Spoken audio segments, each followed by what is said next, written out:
মাননীয় স্পিকার, আজকের উত্থাপনীয় বিষয় হচ্ছে কুমিল্লা সিলেট মহাসড়ক 4 লেনে উন্নতিকরণ প্রকল্পের স্থবিরতা দূরীকরণ এবং বর্তমানে জরাজীর্ণ দশার কারণে সৃষ্ট জনদুর্ভোগ নিরসন প্রসঙ্গে। মাননীয় স্পিকার, কুমিল্লা সিলেট মহাসড়কটি দেশের দক্ষিণ পূর্বাঞ্চলের সাথে উত্তর পূর্বাঞ্চলের সংযোগকারী প্রধান অর্থনৈতিক করিডোর। কুমিল্লার ময়নামতি থেকে ব্রাহ্মণবাড়িয়ার দরখার পর্যন্ত মোট 54 কিলোমিটার এই মহাসড়কটি 4 লেনে উন্নতি করার কাজ 2022 সালে শুরু হয়ে 2026 সালের জুনের মধ্যে শেষ হওয়ার কথা থাকলেও বর্তমানে এর কাজ প্রায় স্থবির হয়ে আছে।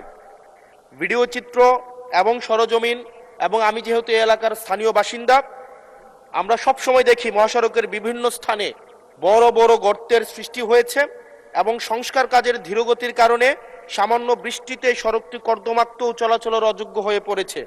বিশেষ করে ময়নামতি, কংসনগর, জাফরগঞ্জ, দেবিদ্বার, কোম্পানিগঞ্জ, মাধবপুর বাজার এলাকায় প্রতিদিন ঘন্টার পর ঘন্টা দীর্ঘ ভয়াবহ যানজট সৃষ্টি হচ্ছে এবং এই বর্ষাকালে খানাখন্দরের সাথে এখন যুক্ত হয়েছে এক ধরনের মরণ ফাঁদ। প্রতিদিন কোনো না কোনো দুর্ঘটনা ঘটছে।